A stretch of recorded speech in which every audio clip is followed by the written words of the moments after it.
Hey guys, me again. This is my third or fourth devlog now. I can't actually remember. They all sort of start rolling into one after a while. But we've made a lot of progress since yesterday again, which is crazy because I did so much yesterday as well.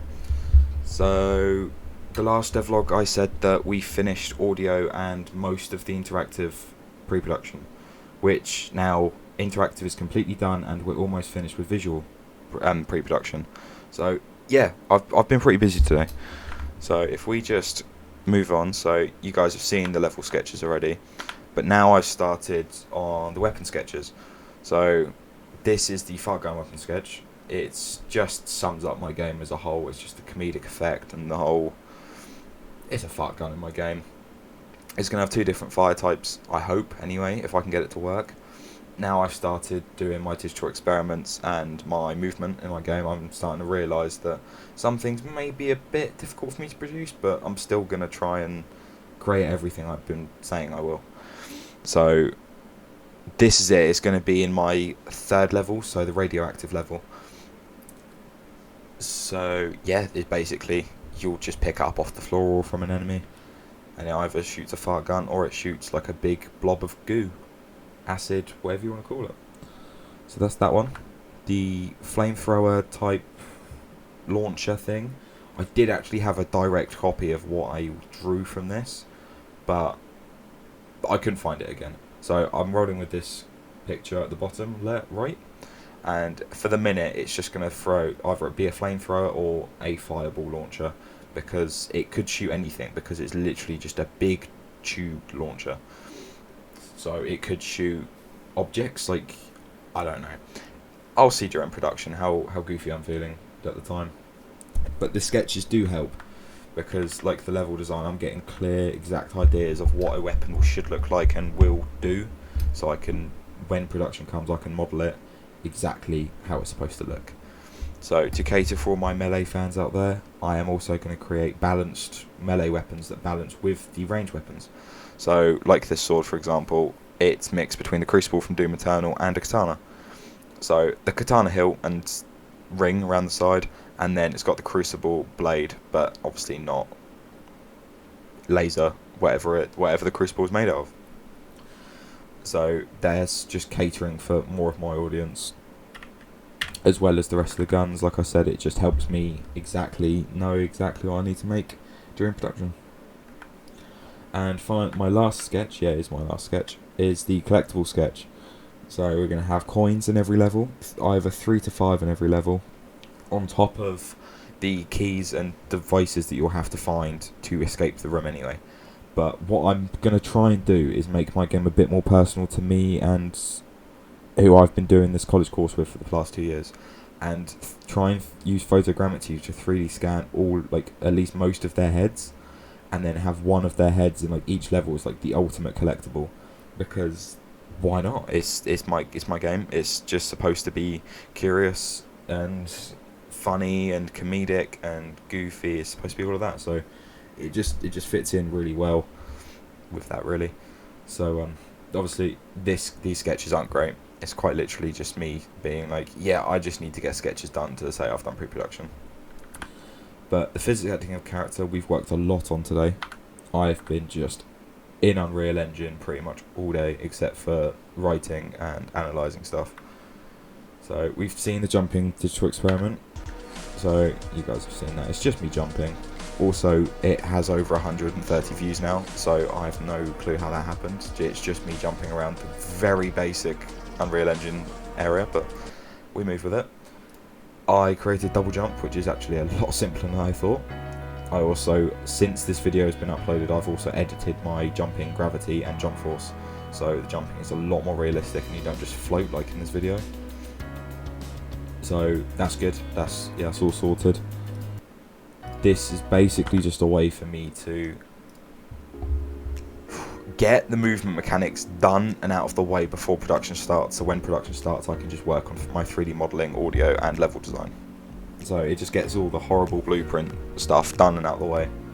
This is a really horrible video. Premiere Pro kept crashing, everything got corrupted, but I just had to push it out because I needed to write about it in time for my lesson. So that's my mechanic, my sprinting. Wall running, I am going to work with one of my friends tonight on. So we're that in tomorrow's devlog, that will probably be on there, because then that is most of my visual, well, all of the movement mechanics done. Then the wall running, everything, that's all sorted. See, yeah, I'm just going to be working on that tonight. Then we have my crouching mechanic, which is such a long video for what it is. It should just be me jumping up and down, teabagging the floor. But for some reason, earlier today, me decided that it would be a good idea to start like comparing it with this wall.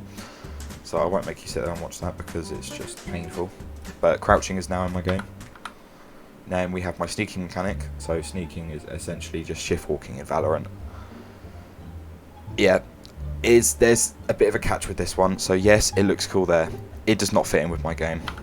And when it came to sliding, it was just a car crash of disaster. I was there for about 3 to 4 hours today trying to work out how to slide in my game with sprinting without animations, because I'm not going to focus on animations for this project. But it turns out without animations that you can't actually just throw your character and reduce their capture size.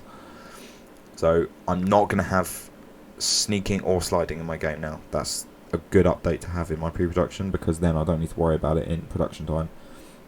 So I've saved time with that.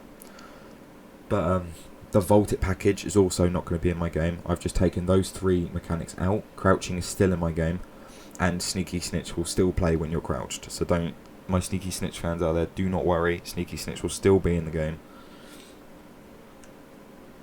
So yeah, that's it basically. It's just, it was so bad today. I'm trying to find out working out how to slide. It's horrible. If you're ever going to do sliding in a game, do third person. Because it's just, I don't know how people do it. So now we move on to my digital experiments. So like I said, that's pretty much all of my movement mechanics done. Wall running's being implemented tonight, and all of my rough sketches are done. These have all been great pre-production. So after my I sort of stropped a little bit with the sliding, so I gave up and started working on the updated UI for the gun. So as you can see, it's very much under development, because the bullets do not fall from each other. They quite literally stay in a 4x1 form. But the gun looks great still. I don't even think I'll change the gun, so you guys will probably see that 4-barreled pistol throughout my entire project, and it will definitely still be in my game when it launches, whatever happens with it. But I removed the mannequin hands, so I don't have to worry about collision, etc, etc with all that. I think it looks better anyway. I've been playing this game with my friends called Banana Shooter. They take the same approach. You have no hands, nothing, but it just looks better when you're playing. So that is the only digital experiment I have done so far, but obviously after my wall running's implemented, I have all the time to do my digital experiments before I start production, because that will be the last piece of pre-production I'll do. So you've seen the serial bar wrap already. We've got another cubism photograph that I found online, basically just comparing it to the special K bar, being like, oh, I like it because it overlaps, it does all this, it does all that. It just reminds me of what I want my level to be like. It's not very cubey. My level will be a lot more cubey. Maybe I'll add a couple of other shapes in there, but overall this is the sort of feel I'm going to try and go for with that level anyway. I have Nerf guns. I took this picture, and essentially I just wanted more examples of weapons I could add into my game. So whether it's the shotgun on the right hand side or the Doominator on the bottom right, I don't know yet, but these are just good examples of what I could look into for production. I also played it, I finished it now 100% on Steam, but the United Heist gameplay screenshot. So I was playing this game, this was like my last run through I think, and I saw this, and for my second level you're in a house or a room type thing. And I was thinking a way to make it lighter and make the player feel like they're not trapped and they're in like a homely environment, even with the enemy in there. So I'm taking inspiration from this with the skylights and the windows and just the brightness overall, because it feels like a nice room to be in, and that's what I want my environments to be like when you're exploring, because I don't want it to feel like it's a chore to explore. And obviously if you're in like a dungeon or something and you're exploring, yeah, some people like that, but also me personally, I prefer exploring brighter environments. That's why I love Horizon Forbidden West so much. This guy on ArtStation created a 3D Wonderland landscape thing. He put, I don't even know what he did. He just sort of combined everything into one. I love it. This is great. It's exactly what I needed as part of this pre-production. So yeah, this I just took inspiration. I was like, yeah, he breaks it up with biomes. That's what I plan to do with mine. Mine's going to look a lot different than this. It's not going to be like as sunshine and rainbows, but there's still going to be that. It's still going to be bright and colourful, which this guy has also created. Goop from Ben 10. This is the last photographic research. This is going to be one of the enemies in the goo level, so the radioactive level, I think. So when these, I'm basically taking a shape-shifting element from Goop and saying, look, this is what I want to achieve. This is what I'm taking from it. These are what my enemies will look like, sort of thing. So there's not much I can say about my photographic research. It's basically just elaborating off of primary research and secondary. My interactive materials, the last thing, storyboards. I've done my main menu design, which isn't really a storyboard, but I was going to do the start and quit, and then obviously when you press start, it's just going to take you into the game, and the quit is just going to take you out of the game. But I sat there in Microsoft Paint and drew lots of lines and coloured them all in, so it was worth it. Blurred background, very simple settings. There's not going to be too many settings for my game. There could be more when I'm in production, because I'll find more things that you could alter as a player. But for the minute, this is just the very simple settings. The level 1 storyboard, so you start off in the Cubism world, you see the key, you go to the key, you take the key to the door and unlock it to move on to the next level. It's a very simple storyboard. It's just to say how the levels are going to work, essentially. This is what the storyboards are for.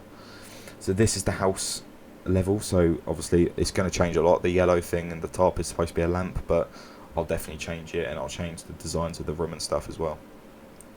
But you spawn in the room, you fight the guy, you just get him done and out of the way, or you could do the level with him in the room. It just how people would prefer to play the game. It's not going to be a necessary thing to kill the enemies in the room. There's going to be 3 dummy doors and 1 real door, but there's also going to be lasers on the real door to try and divert the player. So it's like the trial and error sort of thing. It's part of the curiosity theme. But there is going to be a hidden button somewhere, whether it's behind that plant pot or not. I'll try not to make it behind there, because anyone who watches these are going to play the game and then know where the button is. So I'll try to hide it anyway. But there's going to be a hidden button to disable the laser doors so the player can progress. The radioactive storyboard, I've sort of lost effort by this point, as you can tell. They go from, you view the goo, it's going to look like Viper's smokes from Valorant sort of thing. That sort of environment. You kill the enemies, then you have to find the device to fix your handheld device that then teleports you to Wonderland. So you spawn in through the door. You don't spawn in through the door, I suppose, but yeah, you get what I mean. You spawn in that general area, like in Alice in Wonderland. There's a castle there. There's mushroom biomes. I'm thinking that the Cheshire Cat should be a type of enemy. I'm going to try and include lots of different types of enemies in this level, because obviously it's the last level in my game. I want to go all out, make it as big as possible, make it as immersive as possible. And there's obviously the last boss fight, where the slug with the hammer is going to reduce the play zone to just 1 pixel, and you have to shoot him before he does that, otherwise you will die. And then that's it. That's literally, like I said, we've got digital experiments to do and my wall running, and I have finished pre-production. So yeah, it's going great.